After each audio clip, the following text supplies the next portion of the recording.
कृष्णवेणी तटावासा तृष्णाहृदुष्टमानसा कृष्णवेणी तटावासा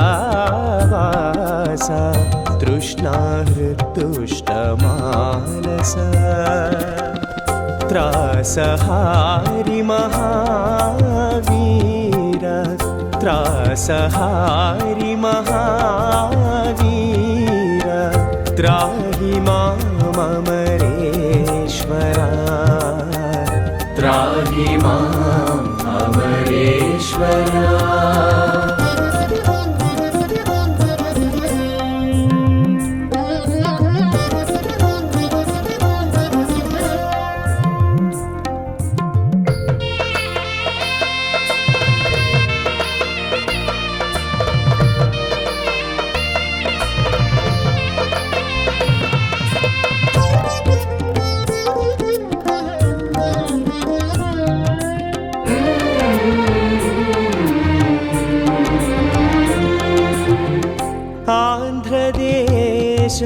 कृतावास चान्तरस्थ महारस त्राहि मामरेश्वरा।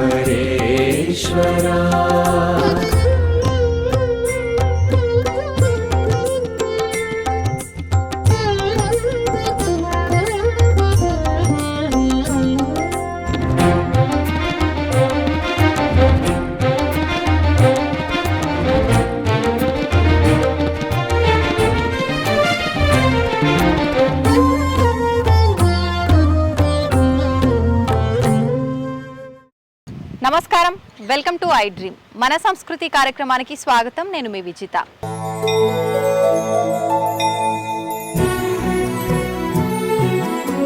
అయితే ప్రస్తుతం నేను శ్రీ పార్వతీ జడల రామలింగేశ్వర స్వామి ఆలయం దగ్గర ఉన్నాను. ఈ ఆలయము నల్గొండ జిల్లా నార్కట్పల్లి మండలం చెరువుగట్టు అనే గ్రామంలో స్వామివారు కొలువు తీరి ఉన్నారు. ఈ ఆలయం ఇక్కడ ఉంది. అయితే ఈ ఆలయం విశిష్టత గురించి, ఆలయ చరిత్ర గురించి, ఈ ఆలయంలో కొలువు తీరి ఉన్న శివుడి యొక్క మహిమాన్వితమైన మహిమల గురించి ఇక్కడ ఆలయంలో ప్రధాన అర్చకులతో మాట్లాడి తెలుసుకునే ప్రయత్నం చేద్దాము. ముందుగా మనం ఈ ఆలయంలో ఎంటర్ అవ్వగానే మనకు రెండు మార్గాలు కనిపిస్తూ ఉంటాయి. ఒక మార్గం ఇప్పుడు నేను ఎక్కడైతే నించొని ఉన్నానో ఈ మార్గం మెట్ల మార్గం. ముందు నుంచి ఆలయ పురాతనం నుంచి ఉన్న ఆలయం ఎప్పటి నుంచి ఉందో అప్పటి నుంచి కూడా ఈ మార్గం ఒకటే ఉండేది. తర్వాత భక్తుల సౌకర్యం కొరకు మళ్ళీ వాహన మార్గం ఇంకొక మార్గాన్ని కూడా ఏర్పాటు చేయడం జరిగింది. అయితే ఇప్పుడు నేను మెట్ల మార్గం ద్వారా పైకి వెళ్తున్నాను. మీరు కూడా నాతో పాటు రండి, స్వామివారిని దర్శించుకోండి.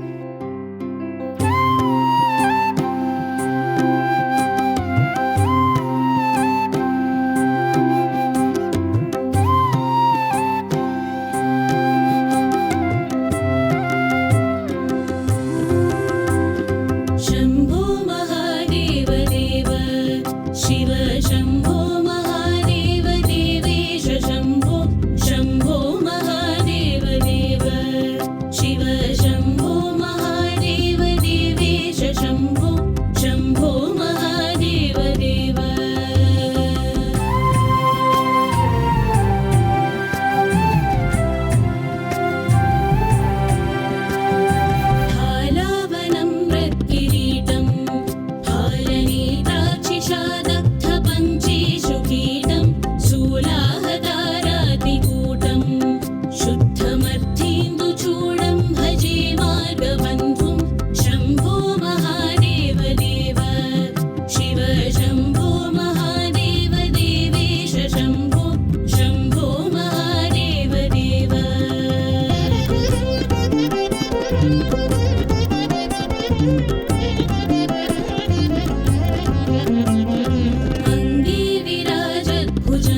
सच्चिदानन्दरूपं निह्नुताशेषलोकेशवैरिप्रतापं कार्तस्वरागेन्द्रचापं कृत्तिवासं भजे दिव्यसन्मार्गबन्धुं शम्भो महादेव देव शिव शम्भो महादेव देवेश शम्भो शम्भो महादेव देव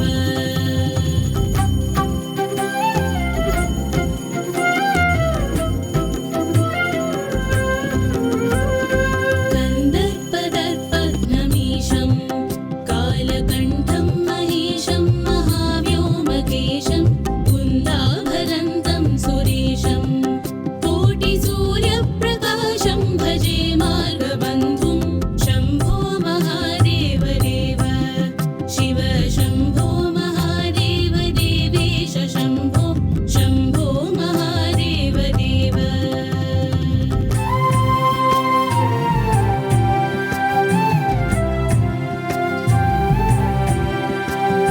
मन्दारभूतेरुदारं मन्दरागेन्द्रसारं महागौर्यदूरं सिन्दूरदूरप्रचारं सिन्धुराजातिधीरं भजे मार्गबन्धुं शम्भो महादेव देव शिव शम्भो महादेव देवेश शम्भो అయితే మనం ప్రస్తుతం చెరువుగట్టు రామలింగేశ్వర స్వామి ఆలయంలో ఉన్నాము. మీ అందరికీ కూడా తెలిసిందే, ఆల్రెడీ మీరంతా కూడా మన వీడియోని చూడడం స్టార్ట్ చేశారు. ప్రస్తుతం మనం స్వామివారి గర్భాలయం ముందైతే ఉన్నాము.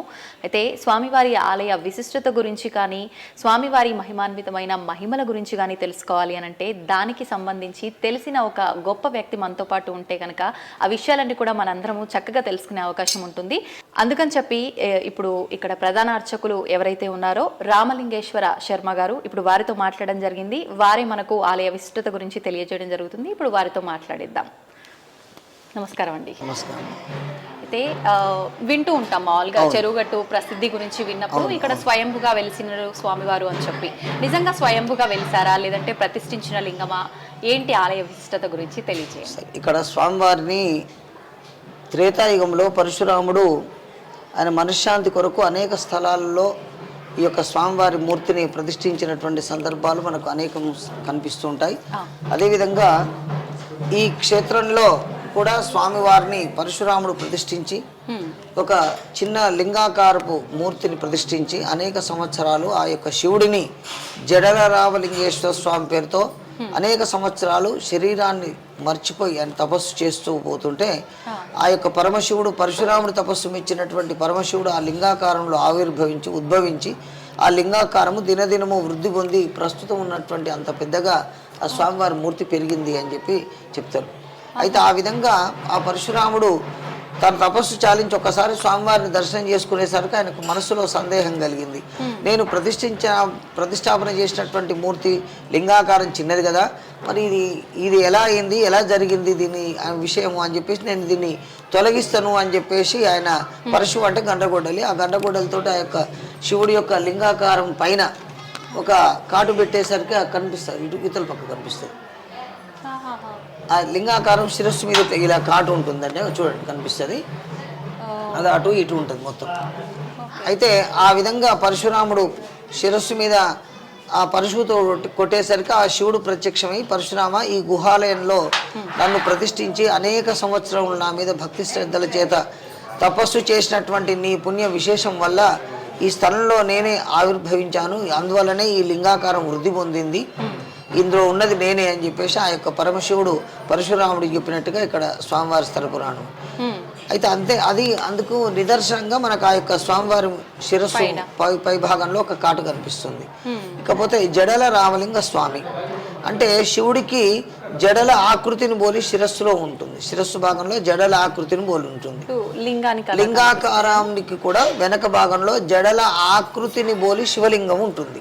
అందువలన జడల రామలింగ స్వామి అనే పేరు సార్థకమైనట్టుగా, అంటే మా పూర్వీకుల నుండి చెప్తున్నటువంటి పేరు కూడా సార్థకమైనట్టుగా మేము దాన్ని మనం అనుకోవచ్చు. అంటే ఎవరైనా సొంతంగా వాళ్ళు అలా దాన్ని చూసి వాళ్ళ భావనతో పెట్టిన పేరా, భగవంతుడు ఎవరికైనా వచ్చి చెప్పడం అది పరశురాముడి కాడి నుంచే అలా వస్తున్నది అని చెప్పేసి మనకు చెప్తుంది. అంటే నేను ఈ విధంగా చెప్పడానికి కారణం, గత ఒక 1000 సంవత్సరాల పైన మా వంశీకులే ఈ స్వామివారి సేవలు మా తాతలు 5 తరాలు పైబడి ఇక్కడ స్వామివారి సేవ చేస్తున్నట్టు స్వామివారి పూజలు అర్చనలు చేస్తున్నారు. ఇక ఈ దేవాలయానికి స్వామివారి యొక్క నివేదనకు ఈనాం భూములు కానీ వంశపారంపర్య హక్కులు కానీ సనాతన ధర్మం ప్రకారంగా ఇవన్నీ కూడా మాకు సంక్రమిస్తూ వచ్చినాయి. ప్రస్తుతం ఇది మేము వేతనాల్లో మారి ఉన్నాం. అయినప్పటికీ కూడా వంశపారంపర్య అర్చకులు 5-6వ తరం మాది. ఈ విధంగా మేము స్వామివారి సేవ చేసుకుంటూ వస్తున్నాం. ఈ విధంగా మరి అంతేకాకుండా శివుడికి పంచముఖాలు ఉంటాయి అని మనకు పెద్దలు చెప్తున్నారు. అయితే ఆ పంచముఖాలలో సద్యోజాత, వామదేవ, అఘోర, ఈశాన, తత్పురుష అనేటటువంటి పంచముఖాలను ద్వారా మనం ఆ పరమశివుడిని వేడుకోవడానికి అవకాశం ఉన్నది. అందులో పశ్చిమాభిముఖంగా ఉండేటటువంటి పరమశివుడిలో అఘోర స్వరూపంలో ఉండేటటువంటి శివుడి యొక్క శక్తి, శివుడి యొక్క తేజస్సు ఉంటుంది అని చెప్పేసి మనకు పెద్దల ద్వారా తెలుస్తున్నటువంటి విషయం. దానికి నిదర్శనంగా మనం ఇప్పుడేమనుకోవచ్చు అంటే ప్రతి అమావాస్యకు ఇక్కడికి ఈ క్షేత్రానికి 1,00,000 మంది వచ్చి స్వామివారి దర్శనం చేసుకొని పోతురు. 1,00,000 మంది దర్శనం చేసుకున్నంత మాత్రంలోనే వాళ్ళకు ఉండబడినటువంటి బాధలు కానీ వాళ్ళకు ఉండబడిన కష్టాలు కానీ ఇవన్నీ ఆ పరమేశ్వరుడు రామలింగేశ్వర స్వామి తీర్చడం వల్లనే ఆయనే మా ఇలవేల్పు అనుకొని వాళ్ళు జీవనాన్ని సాగిస్తూ సంతోషంగా వాళ్ళు వాళ్ళ పిల్లలు వాళ్ళ తరం ఆ విధంగా భక్తులు వృద్ధి పొందుతూ ఉన్నది. ఈ విధంగా స్వామివారి చరిత్ర. అయితే ఆ విధంగా ఇంతే కాకుండా ఈయన ప్రధాన దైవం జడల రామలింగ స్వామి. ఇంతే కాకుండా ఈ ఆలయం పైన చండీశ వృష భైరవశ్చ హనుమత్ పత్ని ద్వయస్కందయో పాదాబ్జ శివజామదగ్నిచ లసత్ గోగర్భమర్షిర్గుహాం మల్లీశ భ్రమరాంబ వెంకటపతి పద్మాక్షి పత్నీయుతౌ శ్రీ వీరేశ త్రియుష్మ వల్లభయుతం శ్రీరామలింగం భజే. త్రియుష్మములు అంటే 3 గుండ్లు అని మనం బయటికి వెళ్ళిన తర్వాత 3 గుండ్లు వరుసగా ఉంటాయి. అందులో 2వ గుండ్ల మధ్య నుండి మనం ఇరుకైన ద్వారం నుండి మోక్ష ద్వారం అంటారు దాన్ని. దాని నుండి పైకి ఎక్కి స్వామివారిని పైన దర్శనం చేసుకొని రావడం ఇక్కడ ఎక్కువ మంది విశేషంగా భావిస్తారు. నిజంగా స్వామివారు 3 గుండాల పైన ఫస్ట్ వెలిసారని చెప్పి అంటుంటారు. అది కాదు, ఇక్కడనే ప్రధానమైనటువంటి చరిత్ర ఇక్కడనే. అయితే దర్శనీయ స్థలాలు ఏ స్వామికైనా ఉపాలయాలుగా ఇవన్నీ ఉన్నాయి. ఆంజనేయ స్వామి ఉన్నాడు, కుమారస్వామి ఎల్లమ్మ రూపంలో కుమారస్వామి ఉన్నాడు. అదేవిధంగా మెట్ల ద్వారా మనం పైకి వస్తే కాలభైరవుడు అక్కడ స్వామివారు ఉన్నారు. అదేవిధంగా ఈ స్వామివారి అభిషేక జలం కొరకు ఇప్పుడు అంటే ప్రస్తుతం కొంచెం మనకు నీళ్ళ వసతి ఇవన్నీ పెరిగినాయి, నీళ్లు రావడం. అప్పట్లో అసలు గుట్ట పైన వేసవి కాలంలో చైత్ర వైశాఖ మాసంలో నీళ్ళు అనేది దొరకకపోయేది.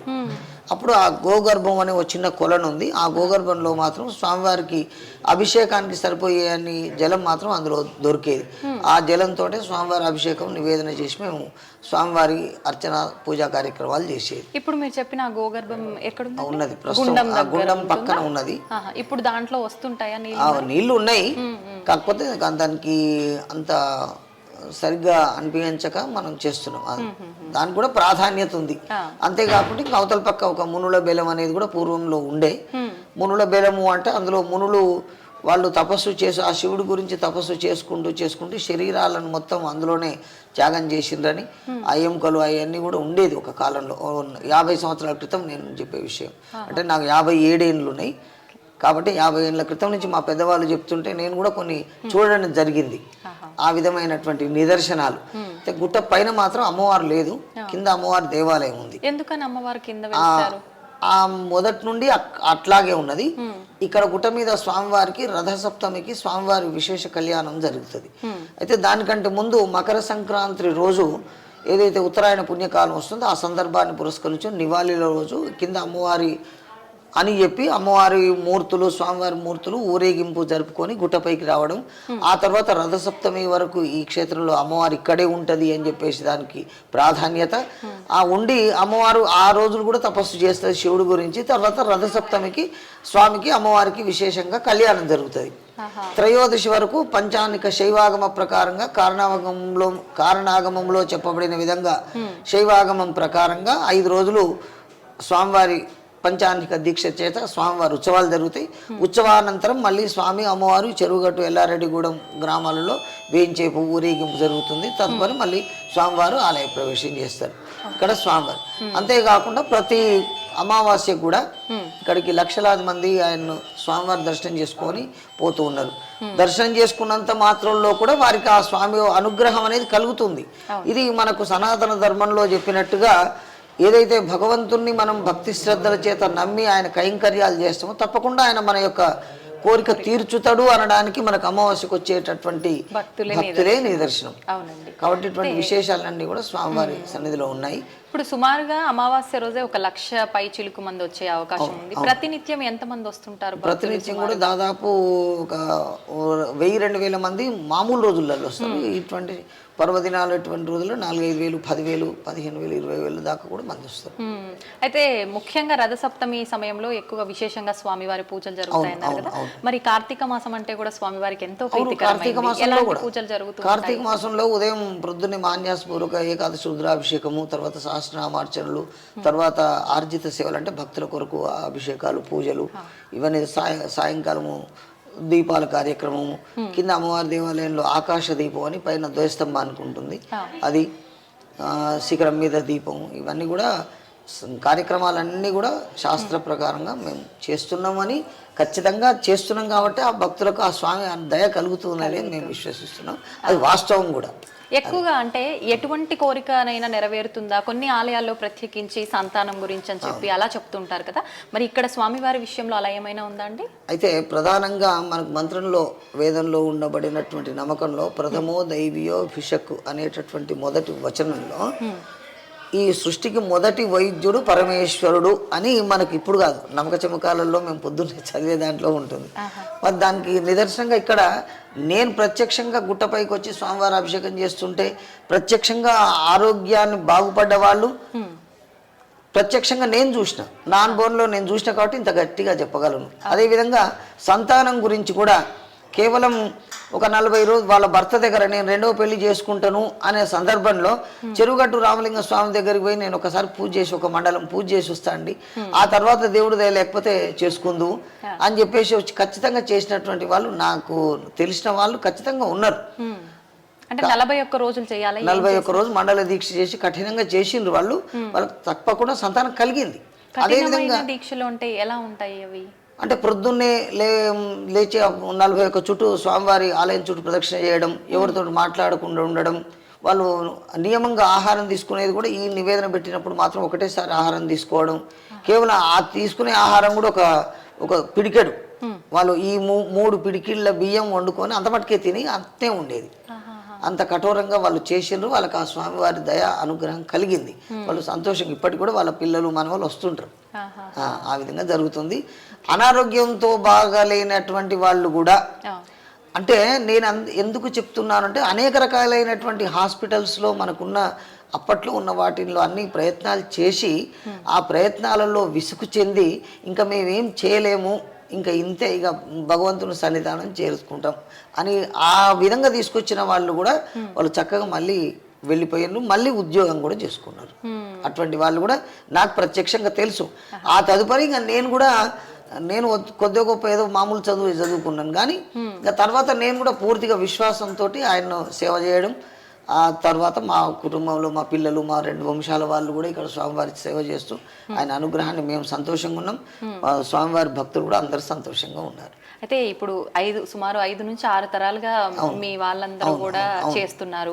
అయితే మనం వింటూ ఉంటాం చాలా వరకు ఒక కుటుంబం అనేది ఎక్కువగా భగవంతుడి సేవలో ఉన్నప్పుడు చాలా మిరాకిల్స్ అనేవి జరుగుతుంటాయి, భగవంతుడు లీలలు చూపిస్తుంటారు అని చెప్పి, అలాంటి మీకు ఏమైనా ఎక్స్పీరియన్స్ జరిగినవి ఉన్నాయండి? ఇప్పుడు నేను ఈ సంతానం గురించి ఇవన్నీ నా ప్రత్యక్షంగా నేను స్వామివారి రచనకు వచ్చి మొదలు పెట్టిన తర్వాత జరిగినాయి. ఎందుకంటే అప్పట్లో నేను కూడా ఏదో దేవుడు సేవ చేస్తున్నా, మా పెద్దవాళ్ళు చేసారు మేము చేయాలి అనే దాంతోటే చేసేది.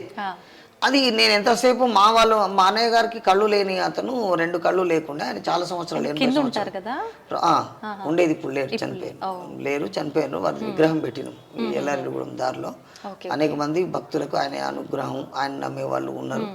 ఆ విధంగా ఆయనతోటి ఆశీర్వాదం పొందిన వాళ్ళు, సంతోషంగా ఉన్న వాళ్ళు ఉన్నారు, ఆయన మీద నమ్మకం ఉన్న వాళ్ళు ఉన్నారు ఆ దేవుడి ద్వారా. కాబట్టి ఈ విధంగా ఉన్నాయి. అయితే అంటే వ్యక్తిగతంగా మీకు చాలా మంది చెప్తూ ఉంటారు కదా, ఆలయాల్లో భగవంతుడు ఆయనకు కావలసిన సేవలు కానీ మిగతావి పురోహితులతో చెప్పించుకొని చేయించుకుంటారు అని చెప్పి, అలా మీకు ఏమైనా స్వామివారు సెలవిచ్చినవి? అంటే కొన్ని కార్యక్రమాలు చేసినవి ఉంటాయి. అది ఏదో సందర్భంలో ఆ పరమేశ్వరుడి యొక్క అనుగ్రహమే కలిగి అది చేయాలనే ఊహ, అది ఏదో ఆయన మనకు చెప్పినట్టుగా ఆ స్ఫురణకు వస్తుంది. అది ఎవరో చెప్పినట్టు, ఎవరో అంటే ఇంకెవరు ఉంటారు, ఎవరో అంటే ఆయనే చెప్పినట్టు ఉంటుంది అట్లా. అంటే ఆయనకు ఒక రూపం అనేది, ఇప్పుడు మేమేమనుకుంటున్నాం, స్వామివారిని జడల రామలింగ స్వామి, మాకు ఎంతసేపు ఆ జడలున్న రామలింగ స్వామి గుర్తొస్తాడు కాబట్టి ఆయనే చెప్పిండు అంతే. ఇంకా అట్లా ఆ విధంగా స్వామివారి అనుగ్రహం వల్ల ఈ లోకంలో ఉండే అనేక మంది ఆయన అనుగ్రహాన్ని పొంది మానవుడికి ఏదైతే కావాలనో ధర్మ అర్థ కామ మోక్షములు అనేటటువంటి 4 అనుగ్రహించడానికి ఆ పరమేశ్వరుడు చక్కగా సమస్త భక్తులను అనుగ్రహిస్తున్నారు. తద్వారా ఈ లోకంలో కొంత మంచి విశేషమైనటువంటి కార్యక్రమాలు జరుగుతున్నాయి. స్వస్తి. అయితే ఇప్పుడు స్వామివారు శివుడు అంటేనే అభిషేక ప్రియుడు. అవును. ప్రతినిత్యం అభిషేకము ఇలాంటి కార్యక్రమాలు తప్పనిసరిగా జరుగుతుంటాయా? సోమవారం అలా లేదండి, ప్రతినిత్యం జరుగుతుంది. ఇప్పుడు భక్తులు అభిషేకాలు చేసుకోవాలంటే స్వయంగా చేసుకునే అవకాశం లోపలికి వెళ్ళే అవకాశం లేదండి. లేదు, గర్భగుడిలో మా పూర్వీకుల నుండి అదే సాంప్రదాయం ఉంది, ఇప్పటికి కూడా అదే సాంప్రదాయం కొనసాగుతుంది. అంటే ప్రత్యేకించి ఈ ఆలయంకి అలా కొన్ని ఆలయాల్లో కొన్ని ఆలయాలలో ఉంటాయి, కొన్ని ఆలయాలలో ఉండవు. ఆ ఉండని ఆలయాలలో ఇది కూడా ఒకటి. అది అంటే మమ్మల్ని కూడా కొన్ని వందల వేల సంవత్సరాలు సుమారుగా ఉన్న ఆలయం అని చెప్పవచ్చు. కృతయుగము, త్రేతాయుగం, ద్వాపరయుగం, కలియుగం. అప్పటి నుండి స్వామివారు ఏదో రూపంలో ఆయన భక్తులు రావడం, ఆయన అనుగ్రహించడం, ఆ విషయాన్ని చూసిన వాళ్ళు మా వాళ్ళు ఉన్నారు కాబట్టి మేము ఇంత విషయాన్ని ఖచ్చితంగా చెప్పగలుగుతాం, దృఢంగా మీరు చెప్పగలుగుతారు, ఆ నమ్మకం ఉంది. అందుకనే స్వామివారి అయితే ఇప్పుడు కళ్ళు లేని వాళ్ళకి కళ్ళు వస్తాయి, వినబడని వాళ్ళ బదురులకు వినిపిస్తారంటే నేను ఒకటే అనుకుంటా, మా వంశంలో మా పెద్దవాళ్ళందరూ చేసిండ్రు, మా అన్నయ్య కూడా చేసిండు, ఆయనకు 2 కళ్ళు లేవు, ఆయన అదే నమ్ముకొని చేసిండు. ఆయనకు అపారమైనటువంటి సంస్కృత పరిజ్ఞానం మా అన్నయ్యకు ఉన్నది. మాది మంత్రశాస్త్రం ఓ శ్లోకం చదివినంటే దాని అర్థం చెప్పేవాడు. అంత పరిజ్ఞానం ఆ భగవంతుడే ఇచ్చిండు, మరి ఆయన ఎక్కడ పోయి నేర్చుకోలే. అందుకని ఇప్పుడు నేను ముందుగా శ్రీమద్ భార్గవరామ దేవాలయ చరిత్ర అంతా ఆ శ్లోకంలో వస్తుంది. శ్రీమద్ భార్గవరామ నిర్మిత మహాదివ్యాలయే సంస్థితం నిహారాచల కన్యకార్ధవపుషం బాలేందు రేఖాధరం బ్రహ్మేంద్రాచ్యుత సేవ్య పాదజలజం సద్భక్త కల్పద్రుమం సేవే సుందర ఇక్షుశైల నిలయం శ్రీరామలింగం భజే. ఇక్షుశైలం అంటే చెరుకు గట్టు అని, చెరుకు గట్టు అని. అయితే ముందుగా చెరుకు చెరువు ఈ ఊరు పక్కన పెద్ద చెప్పుకోదగిన చెరువులు లేవు. ఇక్ష్వాద్రి అంటే చెరుకు గట్టు అని. అది మా అన్నయ్య గారికి అనేక పండితులను వాళ్ళను సంప్రదిస్తూ వాళ్ళు చెప్పిన అన్నిటి కూడా ఒకదానికొకటి జోడిస్తూ ఉండేది. ఆ విధంగా ఆయనకు ఇక్ష్వాద్రి చెరుకు గట్టు అనేది ఇట్లా పడిపోయింది. వాడుక భాషలో అది కాస్త చెరువు గట్టు మారిపోయింది రాయడంలో స్పెల్లింగ్స్ అట్లా చెరుకు గట్టు. ఓకే. అయితే మీరు ఇందాక 41 రోజుల దీక్ష అని చెప్పన్నారు కదా, అంటే మనం ఓన్లీ ఆ 41 రోజులు నిష్ఠగా ఉండి కొన్ని నియమాలు పాటిస్తూ ప్రదక్షిణలు చేస్తే సరిపోతుందా, లేదంటే ప్రత్యేకించి ఏదైనా దీపారాధనలు, అభిషేకాలు, ముడుపులు ఇలాంటివి ఏమైనా ఉంటాయండి? ముడుపులు తాత్కాలికంగా వచ్చేవాళ్ళు ముడుపులు కట్టిపోవడం కూడా తొట్టెలు కట్టితే సంతానం కొరకని, అనారోగ్యంతో బాధపడే వాళ్లకు ఇంకా రకరకాలుగా అని చెప్పేసి ఈ విధంగా జరుగుతుంది. వాళ్ళకు ఆ కోరికలు నెరవేరుతున్నాయి, వాళ్ళందరూ సంతోషంగా ఉన్నారు. అయితే ముఖ్యంగా 40 రోజులు వాళ్ళు ఉదయం 41 ప్రదక్షిణాలు గుడి చుట్టూ, సాయంకాలం 41 ప్రదక్షిణాలు గుడి చుట్టూ చేస్తూ ఖాళీ ఉన్న సమయంలో ఎవరితో మాట్లాడుకుంటే ఏదైనా తోస్తే కొంచెం చదువు వచ్చిన వాళ్ళు ఏదైనా ఈ పంచాక్షరి మంత్రం రాయడమో చదవడమో, సాయంత్రం ఎవరైనా 4 భజన చేస్తున్న వాళ్ళు కూడా భజనలో పాల్గొనడం, అంతే. ఇంకా అంటే ఐహిక విషయాలు అంటే ఇంటికాడి విషయాలన్నీ మర్చిపోయి భగవంతుని మీద మనస్సు లగ్నం చేసి ఆ విధంగానే వాళ్ళైతే ప్రత్యక్షంగా వాళ్ళకి జరిగిన విషయం నేను ప్రత్యక్షంగా చూసిన, వాళ్ళు నాకు తెలుసు కూడా, వాళ్ళు వాళ్ళ మనవాళ్ళు వాళ్ళ దాకా ఇప్పటి వరకు యాక్సిడెంట్ ఈ రోజు వరకు కూడా తెలుసు. కాబట్టి నేను అంత ఖచ్చితంగా మీరు వేడుకోండి, ఆ స్వామివారి అనుగ్రహం మీకు కలుగుతుంది అని చెప్తాను. అట్లా మీరు కూడా ఇప్పుడు అనుకోకుండా మీరు మనసులో ఏదో మిగిలిపడి ఉన్న కోరికను ఆయనకు నివేదన చేయండి, మళ్ళీ వచ్చే వరకు మీకు కూడా ఆ స్వామి అనుగ్రహం కలిగితే మరీ సంతోషం. ఆ విషయం నేను నా బదులు మీరే చెప్తారు. మేమే చెప్తాం. అవును. ఆ విధంగా వచ్చిన వాళ్ళే ఈ అనేక మంది. అవును అవును, నిజంగా చాలా అంటే మనకి ఈ చుట్టుపక్కల ప్రాంతాల వారే కాకుండా రకరకాల జిల్లాల నుంచి వచ్చే వాళ్ళు కూడా ఉంటారు భక్తులు. ఉన్నారు. అంత మహిమ ఉంది స్వామివారి క్షేత్రంలో కాబట్టి నిజంగా భక్తుల తాకిడి కూడా అదే రకంగా ఉంది. అయితే ఇప్పుడు మనం ఒక ఆలయం ప్రధానంగా తీసుకుంటే ఆలయంలోకి మనం ప్రారంభం అవ్వగానే మనం కాళ్ళు కడుక్కున్న దగ్గర నుంచి ఉప ఆలయాలు చాలా ఉంటాయి.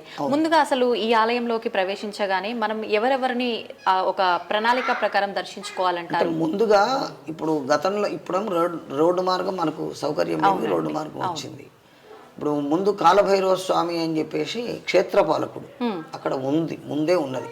కానీ ఇప్పుడు దారి మారింది, అందువల్ల మనం ఆయన దర్శనం చేసుకోవాలి. యాక్చువల్గా మొట్టమొదటి స్వామివారి కంటే ముందు అక్కడ దర్శనం చేసుకుని గుళ్ళకి రావడం అనేది జరుగుతుంది. తదుపరి ఆంజనేయ స్వామి, కుమారస్వామి, ఇప్పుడు ఆ కుమారస్వామి ఉండే కాడ ఎల్లమ్మ అని ఏదో రకరకాలుగా ఆ విధంగా జరుగుతుంది. స్వామివారి పాదాలు ఆలయం దగ్గర ఎల్లమ్మ అంటే సర్పాలు ఉండే ఈ దేవాలయం విస్తృతం చేసినప్పుడు అవి కూడా ఇక్కడే ఉండేది. అంటే చిన్నగా ఉండే గుడి, దీన్ని వైడింగ్ చేసినప్పుడు ఇది అక్కడ పెట్టడం సర్పాలు ఉన్నాయన్నట్టు. ఆ విధంగా ఆ రూపంలో కుమారస్వామి.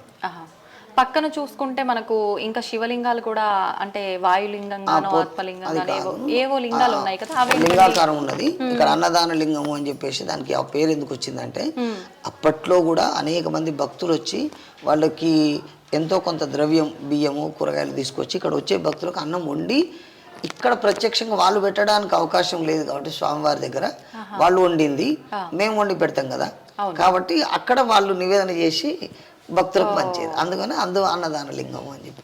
ఇంకా ముందుకేమో ఒక పరశురామ లింగం అని చెప్పేసి ఒకటి ఉంది. పరశురాముడు కూడా ఇక్కడ ఆయన తను జాలిచ్చిన లింగాకార స్వరూపంలో అని చెప్పేసి ఆ ముందు ఉంటది. అది స్వామివారికి కళ్యాణం 5 రోజుల్లో 5 వాహనాలు ఉంటాయి. 5 వాహనాలలో 5 రోజులు సేవా కార్యక్రమం ఉంటుంది. ఇక విశేషంగా ఇంకా ఈ మధ్యలో అంటే 13లో కట్టినటువంటి ఆ శిలాస్తంభం ఉంది కదా, 16 స్తంభాలతో నిర్మితమైన కళ్యాణ మండపం, అది కూడా విశేషంగానే ఏర్పాటు చేయడం జరిగింది. ఇప్పుడు ఉన్న వాటి ఎక్కువ భగవంతుని విషయంలో గొప్పది అంటే ప్రస్తుతానికి అది. ఇప్పుడు కళ్యాణ సమయంలో కూడా చాలా మంది భక్తులు తలంబ్రాలు తీసుకొని వస్తూ ఉంటారు కదండి, ఎలా జరుగుతుంది? బియ్యము అంటే మనం ఒక మామూలుగా మన ఇండ్లలో ఏది విధంగానైతే బట్టలు, బియ్యము, తాంబూలము, ఆడపడుచు గాజులు ఇవన్నీ ఎట్లా సమర్పణ చేస్తాం, స్వామివారికి కూడా అదే విధంగా సమర్పణ చేస్తారు. అట్లా ఆ విధంగా దాదాపు ఒక 100 ట్రాక్టర్ల వరకు బియ్యం వస్తాయి. 100 ట్రాక్టర్లు అంటే ఇక క్వింటాల్ ఎన్ని అవుతాయో కానీ. మరి ఇప్పుడు భక్తులు తెచ్చిన ఆ బియ్యం అన్ని కూడా కొన్ని సేకరించి భగవంతుడికి ఉపయోగిస్తారా? ఎలా ఉంటుంది అదంతా? డిపార్ట్మెంట్ పరంగా వాటిని వేలం పెట్టడం, ఆ వేలం పెట్టిన వాళ్ళు వాటిని సేకరించుకోవడం అయినా జరుగుతుంటుంది. అయితే మనం ఎలాగో శివయ్య ముందే కూర్చొని ఉన్నాము, నిజంగా శివుణ్ణి లింగ రూపంలోనే మనం దర్శించుకుంటాం ఏ ఆలయంలో అయినా సరే. అయితే శివుణ్ణి ఆడవారు తాకకూడదు అని చెప్పి, శివలింగాన్ని ఆడవారు అసలు పూజ కూడా చేయకూడదు అని చెప్పి కొంతమంది చెప్తూ ఉంటారు, అది నిజమేనా అండి? అంటే శాస్త్రంలో అది అయి ఉండొచ్చు, ఎందుకంటే అంత దూరం వెళ్ళి మేము దాన్ని పరిశీలన చేసిన వాళ్ళంగా, మా అన్నయ్య లాంటి వాళ్ళు అయితే దానికి సరైన సమానం చెప్పేవాళ్ళు, ఇంకా కొంచెం బాగా లోతుపోయి. కాకపోతే ఏంటంటే శివుడిని లింగోద్భవ సమయంలో ఆ శివుడు మొట్టమొదటిగా బ్రహ్మ విష్ణువులకే దర్శనం ఇచ్చిండు. ఒక అగ్ని రూపంలో, బింబం రూపంలో శివుడు బ్రహ్మ విష్ణువులకు దర్శనం ఇచ్చిండు. అయితే అభిషేక ప్రియ శివ అనే దానికి దాని సమన్వయం కనుక మనం చేసుకుంటే ఆ గొప్ప కాంతితోటి, వేడితోటి ఉద్భవించినటువంటి మరి అప్పటికి అదే ఆ కాంతి రూపంలో ఎందుకు పుట్టిండు అనడానికి కూడా మనం ఏమనుకోవచ్చు అంటే, ఈ లోకమంతా హాలాహలం నిండి మొత్తం చీకట్లు గమ్మి పోయినటువంటి సందర్భంలో ఆ యొక్క బింబం ప్రకాశవంతమైనటువంటి తేజస్సుతో శివుడు ఉద్భవించిండు. మరి బ్రహ్మ విష్ణువులు ముందు ఆయనను ఊర్ధ్వభాగం బ్రహ్మదేవుడు, అదో భాగం విష్ణుమూర్తి దర్శనం చేసుకోవడం జరిగింది. ఆ విధంగా కాబట్టి మరి అందువల్లనే ఆడవాళ్ళు తాకకూడదు అన్నదాని నియమాలు ఇంకా అవి శాస్త్రాన్ని బట్టి ఉన్నాయి, పెద్దగా మనం అంత లోతుకు పోలేము. ఆ విధంగా అనుకోవచ్చు, అది నేను అనుకోవడం అంతే. అయితే ముందుగా శివాలయంకి వచ్చే ముందు నందీశ్వరుడిని దర్శించుకొని, నందీశ్వరు చెవుల్లో ఏదో చెప్పడం కూడా జరుగుతుంది. నంది శృంగంలో అంటే నంది 2 కొమ్ములు ఉంటాయి కదండి, ఎడమ మగవాళ్ళు అయితేనేమో 2 వేళ్ళు, చూపుడు వేలు, పెద్ద నేలు నంది కొమ్ముల మీద ఉంచి తోకను నిమురుతూ ఆయన అంటే ప్రశాంతం చేసుకుంటూ ఆ శివుడిని దర్శనం చేసుకోవాలని. అదే ఆడవాళ్ళు శివుడి దర్శనం చేసుకుంటే కుడి చేతి వేళ్లను ఆ నందీశ్వరుడి కొమ్ముల మీద ఉంచి దర్శనం చేసుకోవడం అనేది అది విషయం. బొట్టన వేలు చూపుడు వేలు ఈ రెండు పెట్టి 2 కొమ్ముల మధ్య నుండి స్వామివారిని దర్శనం చేసుకోవాలి అనేది. అయితే నందీశ్వరుడికి శివుడికి మధ్యలోంచి కూడా మనం వెళ్ళకూడదు అని చెప్పి అంటుంటారు. కానీ ఇప్పుడు మనం చూసుకుంటే ఇప్పుడు ప్రస్తుతం నిర్మించే ఆలయాలన్నీ కూడా మనకు చాలా తక్కువ విశాలంగా లేకుండా ఉండడం, మనం వెళ్ళడము అలాంటివి కూడా జరుగుతూ ఉంటాయి. అటువంటి దానికి ఇప్పుడు ఆ శివుడి యొక్క సందర్భంలో చిన్న లింగ దాని కింద ఉంటది, ఆ పూలదండ కింద. అప్పుడు కొన్ని ధర్మ సూక్ష్మాలు కావచ్చునేమో, అంటే మా పెద్దవాళ్ళు చెప్పినటువంటి ఏంటంటే నంది శివుడి మధ్యలో వెళ్ళకూడదు కాబట్టి శివుడి ముందే ఓ చిన్న నంది రూపం ఇప్పుడు దండ కింద ఇదే అనుకోండి. లేకపోతే ఆ స్వామివారి ముందే చిన్న నందీశ్వరుని పెడితే ఇంకా మేము అంటే ఇప్పుడు అభివృద్ధిని మేము నిరోధించలేం కదా, అవి నిరోధించకూడదు కూడా. కాబట్టి కొన్ని వాటికి ఆ సూక్ష్మాలను పెద్దవాళ్ళ ద్వారా గ్రహించడం మనకు తెలిస్తే దాన్ని శాస్త్రాన్ని గట్టిగా తెలుసుకొని ఆచరించడం జరుగుతున్నది. ఇప్పుడు నేను మీకు చెప్పిన సందేహం ఇప్పుడు మా పూర్వం నుండి వస్తే నేను మా పెద్దవాళ్ళని అడిగిన ఈ నందిని ఇక్కడనే ఎందుకు పెడతారు అని అడిగితే మా పెద్దవాళ్ళు చెప్పినటువంటి విషయం అంటే శివుడికి నంది మధ్యలో వెళ్ళకూడదు కాబట్టి ఆ శివుడికి మధ్యన ఓ నందిని ఉన్నది అని. ఓకే, అప్పుడు ఇంకా ఎలా నందీశ్వరుడు శివుడు ముందే ఉన్నాడు ఇక్కడ మనం వెళ్ళినా దోషం ఏమీ ఉండదు, దోషం తక్కువ ఉంటది అని భావించు. అంటే ఉంటుంది, తక్కువ ఉంటుంది అంతే. ఏదైనా అంతే కదండి. అవును అవును. మనము పూర్వజన్మ కృతం పాపం అని చెప్పేసి మనం భగవంతుని వేడుకునేటప్పుడు పాపాలు నేను చేసి వచ్చిన స్వామి నన్ను రక్షించు అనే దానికి ఏమీ అది అవకాశమే లేదు. తెలియక చేసిన దోషాలను మాత్రమే ఆయన రూపుమాపుతాడు తప్ప మనకు ప్రత్యక్షంగా నేను ఈ దోషం చేస్తున్నాను, ఇది దోషం అని నాకు తెలుసు, ఇంకా దాని నివృత్తి ఎక్కడిది? అది సరే ఇప్పుడు కాకపోతే ఇంకెప్పుడు అనుభవించాల్సిందే, అది మాత్రం ఎవరికైనా తప్పదు, నాకు మీకుతో సహా అందరికి తప్పదు. అంతే. అయితే ఇప్పుడు శివాలయం నుంచి ప్రసాదం కూడా ఆలయానికి తీసుకువెళ్ళకూడదని, తీసుకువెళ్ళిన చండీశ్వరుడి అనుమతి తీసుకొని వెళ్ళాలని చెప్పి అంటుంటారు కదా, మరి ఇప్పుడు ప్రతి ఒక్కరు అలా చెప్పే తీసుకెళ్లాలా, లేదంటే మళ్ళీ అది దోషంగా మారే అవకాశం? దోషం ఏం లేదు. మామూలుగా ప్రసాదం అంటే కొంతమంది పూలు అది ఇస్తారు, అది కళ్ళకు అద్దుకొని తీసుకుంటారు, దానికి అదేం లేదు. చండీశ్వరుడు ఉంటాడు మన స్వామివారి నీళ్ళు పోయే చోట ఉంటుంది అక్కడ, కాబట్టి ఇంకా అది దోషమని మనం పరిగణించొద్దు, ఏదో పువ్వో పత్రో తీసుకోగలుగుతాం అట్లా. ఓకే, మంచిదండి. నిజంగా ఆలయ విశిష్టత గురించి, స్వామివారి అనుగ్రహం గురించి, ఆయన మహిమాన్వితమైన మహిమల గురించి చాలా చక్కగా వివరించారండి. ధన్యవాదాలు. సంతోషం. సనాతన ధర్మంలో ఏదైతే భగవంతుణ్ణి మనం నమ్మాలనో ఇటువంటి దేవాలయాలే దానికి ప్రతీకలు. కాకపోతే మనం దాని విషయంలో భగవంతుని వేడుకుంటప్పుడు మన మనసు ఎంత పవిత్రంగా ఉన్నది, మనం పవిత్రమైనటువంటి ఆయన ద్వారా మనం అనుగ్రహం పొంది పవిత్రమైనటువంటి పనులకు మన యొక్క ఈ శరీరాన్ని వినియోగిస్తే ఉత్తమ మార్గం అని పెద్దవాళ్ళ యొక్క సూచన నాకు. ఎందుకంటే అన్ని పనులకు వాడతాం ఈ శరీరాన్ని. భగవంతుని నమస్కారం చేసేటప్పుడు ఎక్కువ మంచి పనులకు వాడేటట్టు అనుగ్రహించు అని ఆయననే వేడుకుంటాం. తెలిసి తెలియక చేస్తాం ఒకటి, కానీ తెలిసి చేయకుండా చూసే బాధ్యత కూడా పరమేశ్వరుని దేని దండం పెట్టుకొని చేయాల్సినటువంటి పరిస్థితి. కాబట్టి ఇది సనాతన ధర్మం చాలా విశేషమైంది. కాబట్టి ఈ ఆలయాలు ఈ విధంగా అనేక మందికి కూడా మార్గదర్శనం చేస్తున్నాయి.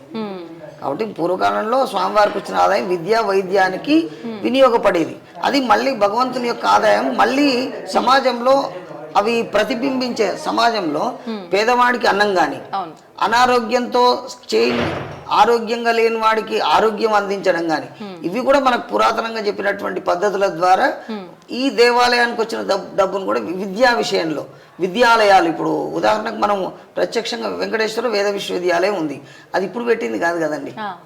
అప్పుడు ఎందుకు ఆలోచన చేశారు? వెంకటేశ్వర వైద్యశాలలు ఉన్నాయి, అవన్నీ స్వామివారి నివేదన డబ్బే కదా, స్వామివారి ఉండి డబ్బే కదా. విద్య, వైద్యం, అన్నదానం, దేవుడికి వచ్చిన సొమ్ము ఈ విధంగా ఎక్కువ స్ప్రెడ్ అయితే అది ఎక్కువ మంది మనస్సులలో పాదుగొల్పి ఆ సమాజం అంతా కూడా భగవంతుని యొక్క అనుగ్రహంతో ఉంటుంది అని చెప్పి. గతంలో మనకు యాదగిరిగుట్టలో కూడా లక్ష్మీనరసింహ కాలేజీ ఉంది కదా.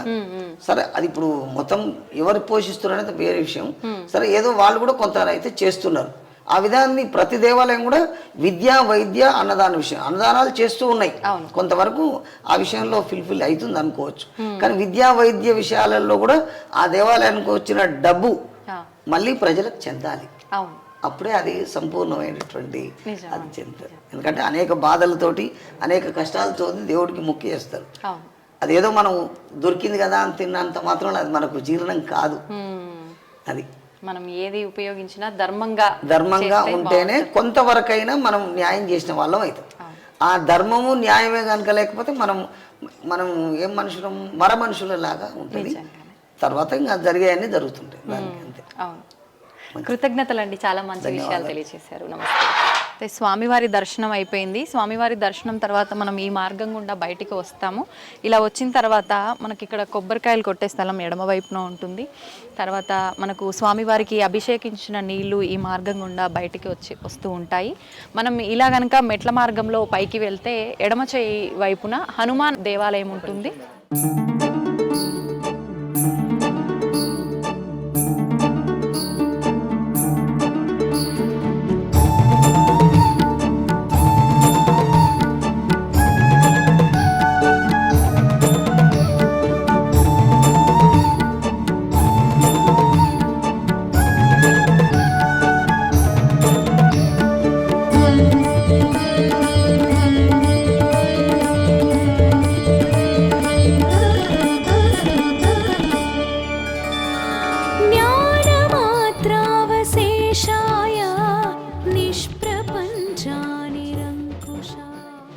మనం ఇక్కడ హనుమంతుల వారి దర్శనం చేసుకున్న తర్వాత ఇలా మనం బయటకు వస్తే కనుక మెట్ల మార్గం ఉంటుంది. ఈ మార్గం ద్వారా మనం కిందకు వస్తే ఇక్కడ పాలకూర్చ చెట్టు, వేప చెట్టు ఉంటుంది. ఇక్కడ సంతానం కాని వాళ్ళు కనుక తొట్టెలకు కట్టి వాళ్ళు సంకల్పం చెప్పుకొని కొన్ని రోజులు దీక్షగా కనుక చేస్తే ఖచ్చితంగా సంతానం అయ్యే అవకాశం ఉంటుందని చెప్తుంటారు. మనం ఇందాక పురోహితులతో మాట్లాడినప్పుడు కూడా ఆయన సంతానం సంబంధించి చాలా విశేషమైన ఫలితాలు కలిగాయని కూడా చెప్పారు. ఆ చెట్టు దగ్గరికి వెళ్ళి మనం ఇప్పుడు దర్శించుకుందాము. ఆ పక్కనే ఎల్లమ్మ తల్లి ఆలయం కూడా ఉంది, అది కూడా దర్శనం చేసుకుందాం. జ్ఞానమాత్రావశేషాయ నిష్ప్రపంచా నిరంకుశా. ఇది ఎల్లమ్మ తల్లి ఆలయం. ఇప్పుడు మనం అమ్మవారిని దర్శించుకుందాం. దుర్గాంబాం తాముపాస్మహే, దుర్గాంబాం తాముపాస్మహే. అమ్మవారి దర్శనం అయితే మనం చేసుకున్నాం, అమ్మవారిని దర్శించుకున్నాం. మరి అమ్మవారి విశిష్టత ఏంటో నేను తెలుసుకొని మీ అందరికి కూడా తెలియచేయాలి కదా. మీరు అమ్మవారి దర్శనం చేసుకోవాలంటే ఇక్కడ ఉన్న వాళ్ళతో మాట్లాడి అసలు అమ్మవారి విశిష్టత ఏంటి, ఇక్కడ చాలా మంది బోనాలు సమర్పిస్తుండడం మనం ఇందాక కూడా విజువల్స్ లో చూసాము. ఇక్కడ తొట్టెలు కూడా కడుతున్నారు. అసలు ఏంటి ఇదంతా కూడా వారితో మాట్లాడి తెలుసుకుందాము. అమ్మ నమస్తే. నమస్తే. మీ పేరు? రమాదేవి. ఓకే, అయితే మీరు ఎప్పటి నుంచి ఉంటున్నారు ఇక్కడ? 5 సంవత్సరాలు. 5 సంవత్సరాల నుంచి. అయితే చాలా మంది బోనాలు సమర్పించడం అయితే చూస్తున్నాము. ఇక్కడ కూడా చాలా మంది బోనాలు పెట్టి వెళ్ళున్నారు. అసలు ఎవరు ఎక్కువగా బోనాలు సమర్పిస్తుంటారు అమ్మవారికి? శివసత్తులు ఎక్కువ చేస్తారు, భక్తులతోటి వాళ్ళు చేయిస్తారు. తర్వాత నార్మల్ గా వచ్చే భక్తులు అమ్మవారి కోసం కోరిక కోరుకున్న వాళ్ళు కోరిక నెరవేరిందంటే అమ్మవారికి బోనం సమర్పిస్తారు, బియ్యం పోస్తారు, పొడి బియ్యం పోస్తారు, బట్టలు పెడతారు. ఎటువంటి కోరికలు ఎక్కువగా నెరవేరుతుంటాయి? ఎక్కువ సంతానం గురించి. నార్మల్ గా వేరే వేరే కోరికలు కూడా కోరుకుంటారు, దాటి వల్ల కూడా చేస్తుంటారు. నెరవేరింది అనుకో ఆ మొక్కు చెల్లుబాటు చేసుకుంటారు. అయితే ఇప్పుడు సంతానం కోసం ప్రత్యేకించి అమ్మవారికి బోనం సమర్పిస్తారు, మొక్కులు అని అన్నారు, ముడుపులు అన్నారు. ఆ ముడుపు కట్టే విధానం అదంతా కూడా ఎలా ఉంటుంది ఇక్కడ? ముడుపు జాకెట్ ముక్క పెడతారు, కొబ్బరికాయ, నవధాన్యాలు, 11 రూపాయలు, పసుపు కుంకుమ వేసి ముడుపు కట్టి అమ్మవారి ముంగల పెట్టి చుట్టూ ప్రదక్షిణలు తిరిగి అక్కడ కడతారు. ఎదురుగా ఇక్కడ అమ్మవారి ఎదురుగానే ఇక్కడ కడతారు. కొంతమంది అక్కడ చెట్టుకు కూడా కడుతున్నారు, చెట్టుకు కడతారు, అక్కడ కూడా అక్కడైనా కట్టిన తర్వాత ఎంత కాలంలో సుమారుగా సంతానం అయ్యే అవకాశం? రోజు మామూలు కోరికలు అయితే 41 రోజుల్లో అవుతాయి. ఇంకా సంతానం అయితే ఇక 2-3 నెలలు అట్లా టైం పడుతుంటది. కొంచెం అయిందనుకో ఆ కోరిక నెరవేరుస్తారు. కోరిక నెరవేరిన తర్వాత మళ్ళీ తొట్టెల తీసుకొచ్చి తొట్టెల అమ్మవారి ముంగల పెట్టి అమ్మవారికి సమర్పించిన తర్వాత మళ్ళీ కట్టేస్తారు.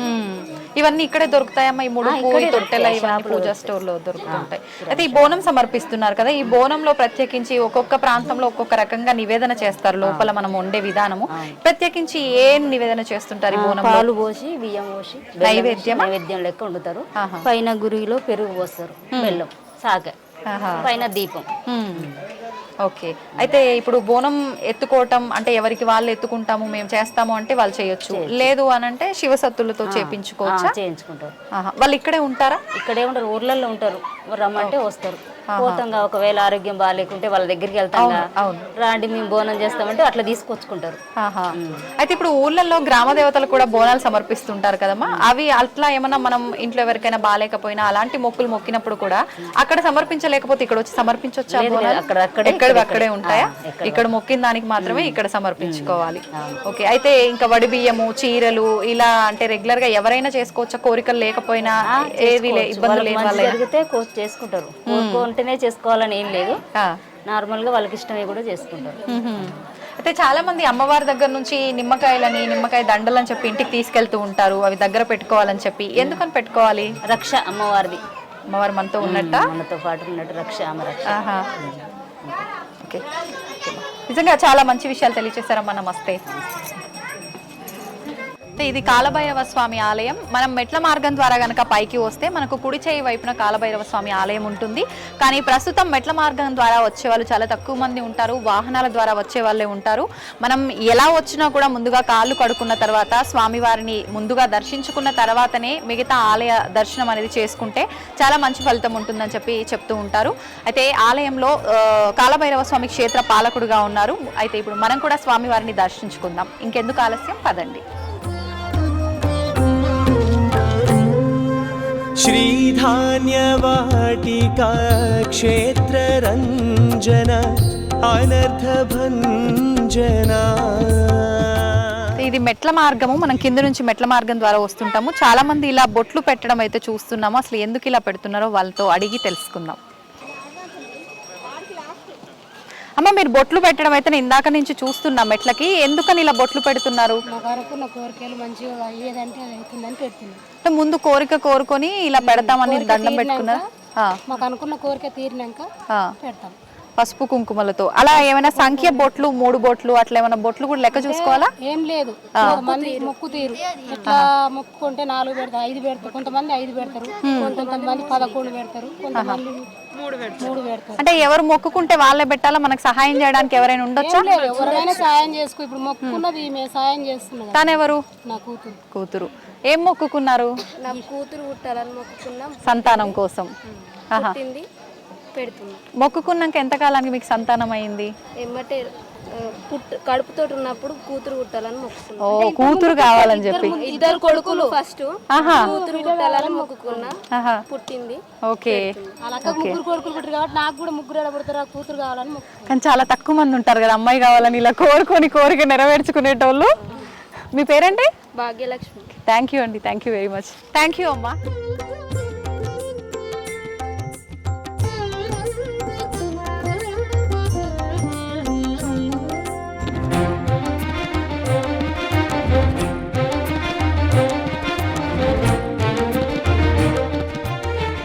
చూస్తున్నారు కదా ఇక్కడ ఈ హడావిడి అంతా కూడా. ఇక్కడ ఏం జరుగుతుంది అంటే ఇక్కడ స్వామివారి పాదాలు ఉన్నాయి. స్వామివారి పాదాలని గనక మనము తలపైన పెట్టుకొని 9 కానీ 11 కానీ ప్రదక్షిణలు చేస్తే గనక మన పైన ఉన్న దృష్టి దోషాలన్నీ కూడా తొలగిపోతాయని చెప్పి ఇక్కడ భక్తుల నమ్మకము.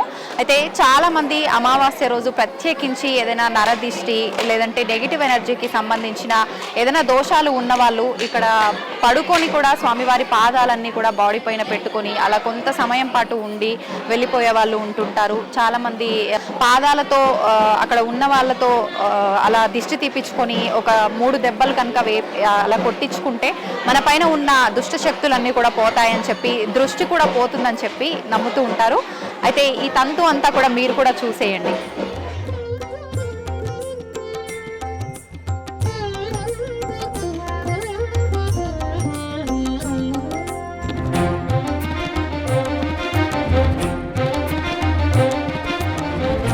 ఇది 3 గుండాలకు వెళ్ళే మార్గం అన్నమాట.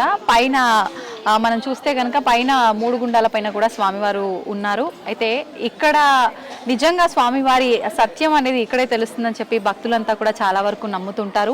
మనం ఒక మార్గం అయితే చూద్దాము ఇప్పుడు వెళ్ళే దారిలో. ఆ మార్గం చాలా సన్నగా చాలా ఇరుకుగా ఉండే మార్గం. ఆ మార్గంలోంచి కనుక మనం బయటికి వెళ్ళి స్వామివారిని దర్శించుకోవడానికి కనుక వెళ్తే మనం తెలిసి తెలియక నిత్య జీవితంలో ఎన్నో రకాల తప్పులు ఒప్పులు పాప పుణ్యాలు చేస్తూ ఉంటాము. అవన్నీ కూడా స్వామివారు నన్ను క్షమించేశారు ఈ మార్గం గుండా బయటికి రావడం ద్వారా అని చెప్పి ఇక్కడ భక్తుల యొక్క నమ్మకము. నిజంగా ఆ మార్గం ఎలా ఉంటుంది ఏంటి అవన్నీ కూడా ఇప్పుడు మనం వెళ్తూ మాట్లాడుకుందాం రండి. అయితే నేను ఇందాక మీ అందరికీ చెప్పిన 3 గుండాల పైకి వెళ్ళే స్వామివారిని దర్శించుకునే మార్గం అయితే ఇది ఒక మార్గం. మనకు పక్కన ఇంకొక మార్గం కూడా ఉంటుంది. ఈ మార్గం ద్వారా మనకు ఇప్పుడు ఏదైతే స్టెప్స్ కనిపిస్తున్నాయో ఆ స్టెప్స్ మార్గం ఇంతకుముందు ఆ మెట్లు అనేది లేదు. మనం డైరెక్ట్గా అలా బండల మధ్యలోంచి అలా వెళ్ళే విధానమే ఉండేది. అయితే ఇక్కడ మనం కొంత దూరం వెళ్ళిన తర్వాత కూడా మనకు అక్కడ మనం ఆ సందులోంచి అలా వెళ్ళగలుగుతాము, పర్వాలేదు ఆ శివయ్య చూసుకుంటాడు అని నమ్మకం ఉన్న వాళ్ళు దాంట్లోంచి వెళ్తుంటారు. అమ్మో లేదు మేము అందులోంచి వెళ్ళలేమేమో అన్న భయం ఉన్న వాళ్ళు కొంచెం పక్కన వేరే దారి గుండా వెళ్ళి దర్శనం చేసుకునే వాళ్ళు ఉంటారు. మనం ఇప్పుడు వెళ్తూ మాట్లాడుకుందాం.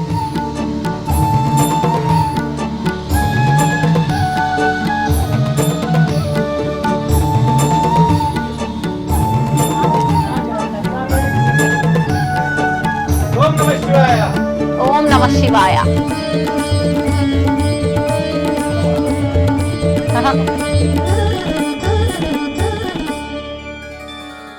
ఈ మార్గం అయితే చాలా చూడటానికి ఇబ్బందికరంగా ఉంది. మరి ఎక్కుతుంటే పరిస్థితి ఎలా ఉంటుందో కానీ చాలా జాగ్రత్తగా ఎక్కాల్సి ఉంటుంది. ఇక్కడ మనకు ఎక్కడానికి చిన్న చిన్న హోల్స్ లాగా కూడా ఇచ్చారు గ్రిప్ కోసము. నాకు తెలిసి వీటిపైన కాళ్ళు పెడుతూ వస్తే కనుక కొంచెం సేఫ్గా ఎక్కొచ్చు అనుకుంటా పైకి. ట్యాగ్ చేస్తాము. తను వెళ్తున్నాడు చూడండి ఎంత సులువుగా వెళ్ళిపోతుందంట. నా శివయ్య నన్ను ఎలా అయినా కూడా బయటికి తీసుకెళ్తాడనే నమ్మకంతో వెళ్ళిపోతున్నాడు.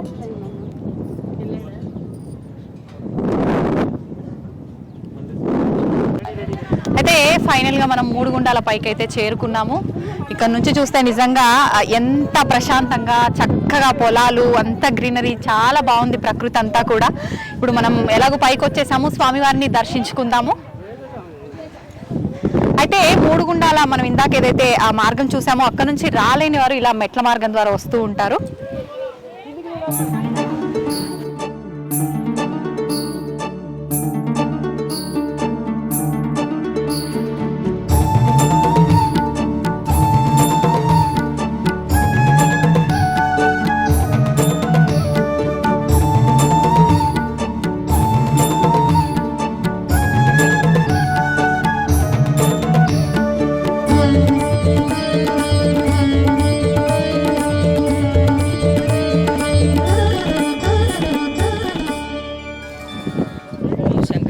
చెక్కుడు చీర మబ్బులు మాయల మచ్చన గాలి తెలిపోల పిల్లలు చల్ల పాడి పంట చల్లదర రానే కాపాన శంకర పరమేశ్వర రానే కాపాన. మొత్తానికైతే శివయ్య దర్శనం అయిపోయింది. 3 గుండాల పైకి వచ్చేసాము. చూస్తున్నారు కదా అక్కడే శివయ్య కొలువై ఉన్నాడు. చాలా మంది అష్ట కష్టాలు పడి ఆ చిన్న మార్గంలోంచి కూడా వచ్చి శివుని దర్శించుకునే వాళ్ళు ఉన్నారు. ఖచ్చితంగా చెరువుగట్టుకు వచ్చిన వాళ్ళు ప్రతి ఒక్కరూ కూడా 3 గుండాల పైకి వచ్చి ఇక్కడున్న శివయ్యని దర్శించుకుంటేనే మంచి ఫలితం పొందుతుందని చెప్పి కూడా భక్తులు నమ్ముతుంటారు. మీ అందరూ కూడా తప్పకుండా చెరువుగట్టు రామలింగేశ్వర స్వామి దర్శనానికి వస్తే కనుక ఈ 3 గుండాల పైన ఉన్న స్వామివారిని కూడా దర్శించుకోవడం మాత్రం మర్చిపోకండి. నమస్తే. त्राहि मामरेश्वरा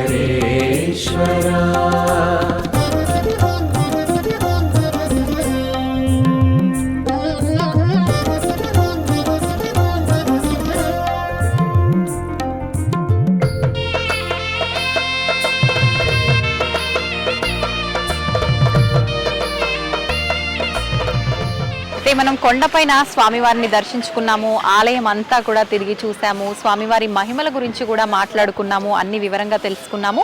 అదే మనం కింద అమ్మవారు కొలువై ఉన్నారు. కొండపైన స్వామివారు కొలువై ఉంటే కింద పార్వతీ అమ్మవారు కొలువై ఉన్నారు. పార్వతీ అమ్మవారితో పాటు ఆలయంలో మనకు వీరభద్రుడు, భద్రకాళి అమ్మవారు కూడా కొలువై ఉన్నారు.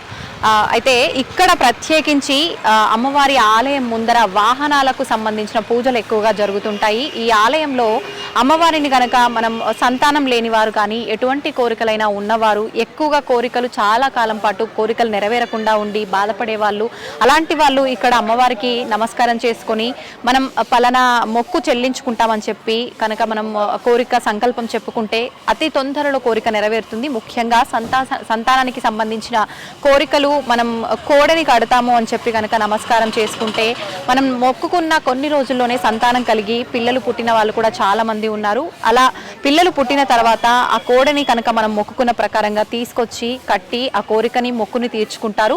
ఇంకా ఆలయంకి సంబంధించిన విషయాలు, అమ్మవారికి సంబంధించిన ప్రత్యేకతల గురించి మనం ఆలయం లోపలికి వెళ్ళి అక్కడ అర్చకులతో మాట్లాడి తెలుసుకునే ప్రయత్నం చేద్దాం. ఇంకెందుకండి ఆలస్యం, పదండి నాతో పాటు.